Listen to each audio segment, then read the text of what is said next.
Almost time for Halloween. Don't come to my house or else I'll suck your dick. Man, I am bad at this. Yeah, I had this Halloween video in the works before I went off on a small vacation to the United States for a bit, but due to complications I didn't exactly have any control over, I didn't get it done. So, hi, I'm Arthur. But I think it's not an error. I think we all have to sit back as adults and realize one thing that we can use to our advantage far into the twilight of our years, and that is denial. Fuck you all, it's October 40th in my mind, and the spooks don't stop until I say otherwise. So, what are we going to cover today? On the spookiest day of the year. A scary planet. Not just a scary planet, but probably the most generically spooky planet in the entirety of the 40K universe. Now, is this the scariest world or the most horrific?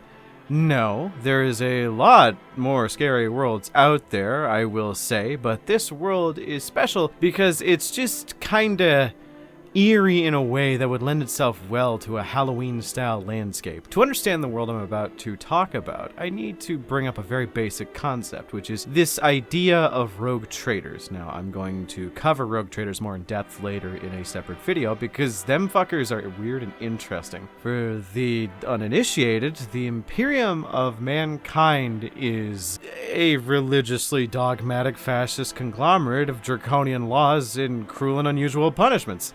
So, sometimes the Imperium, between shots of incredibly high-proof holy wine and super coke binges, realizes that they may need to operate outside the bounds of the laws they have set. So, they employ these individuals known as rogue traders. They are more or less nobles who have resources to get shit done, and what shit needs doing?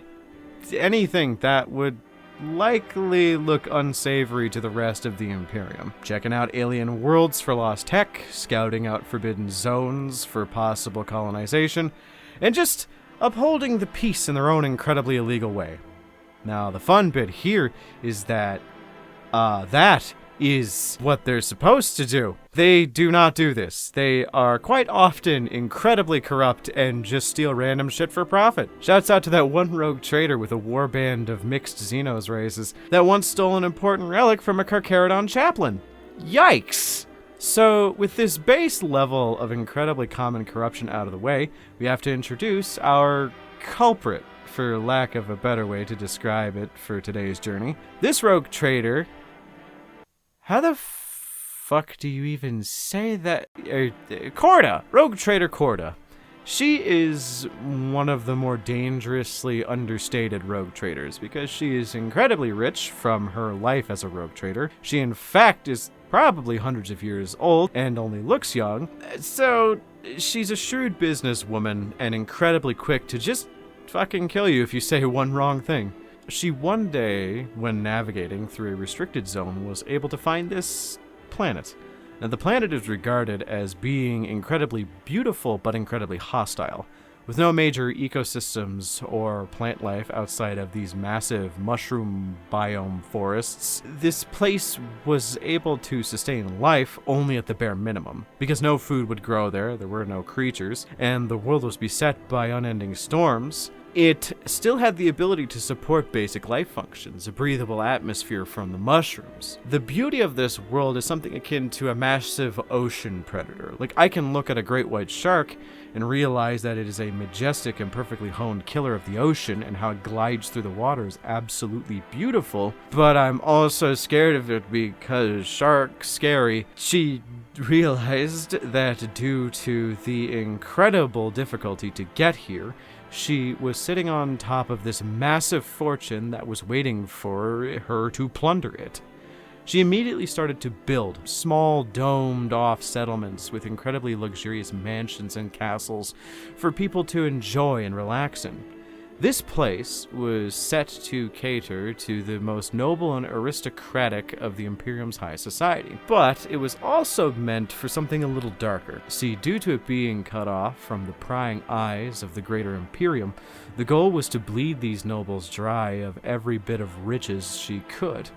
In exchange for a place for them to do shit so vile that it would make 120 Days of Sodom look like an episode of Teletubbies, she would charge them ludicrous amounts of money just to get them there. She constructed these heavily fortified bunkers for people to reside in and expected them to come, and come they did. Yes, that was a gross pun, shut up about it. She would have to guide these people to this planet through various warp storm-filled areas, and would eventually lead them to this beautiful planet that she had colonized herself, of which she simply named it Grace. With these deranged nobles came their slaves, and man, this shit got fucked up. But to conclude the prior point about rogue trader Corda, she basically made them pay to get in, but the trick here was due to the barren land, there was no indigenous life to be made into food. So all the food had to come in on separate shipments alongside the nobles. These Epicurean fuckers obviously had expensive tastes, so she just brought the food they wanted in. But at a markup so exorbitant that even the nobles themselves would flinch upon realizing they had to pay it. But it does beat the alternative, which is slowly starving to death. Or so you'd think. As I mentioned, warp storms cut off this area quite a lot. With that in mind, what if the warp storms got worse and cut off the only exit and entrance from the Greater Imperium to Grace? If your first thought was cannibalism, congrats, you're right. Well, 80% right.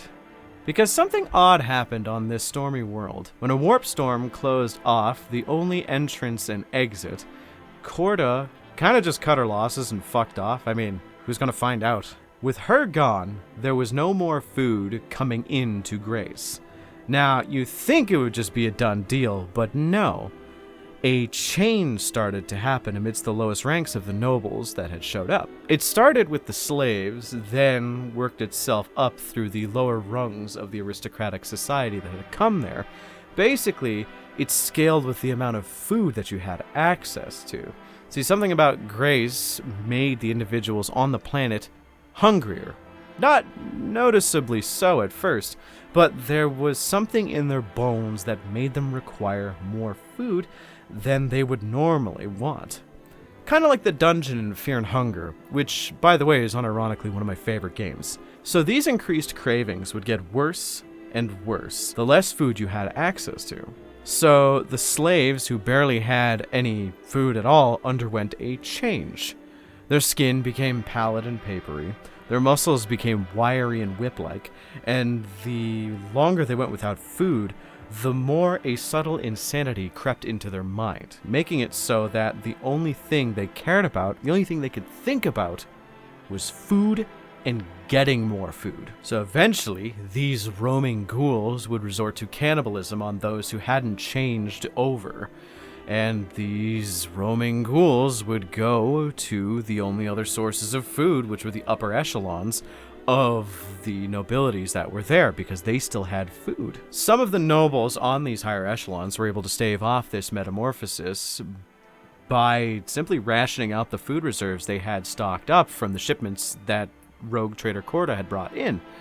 But eventually, these ghouls, known as the Shadowkith, would break in, steal their food, and eventually eat the food's owners. The Shadowkith roam the lands of Grace looking for more food, be it the meat of someone who hadn't turned yet, or just random food stores from an abandoned mansion. But what is more deranged and spooky about Grace is that, on the odd occasion, there is a solitary distress signal that goes out and actually reaches someone.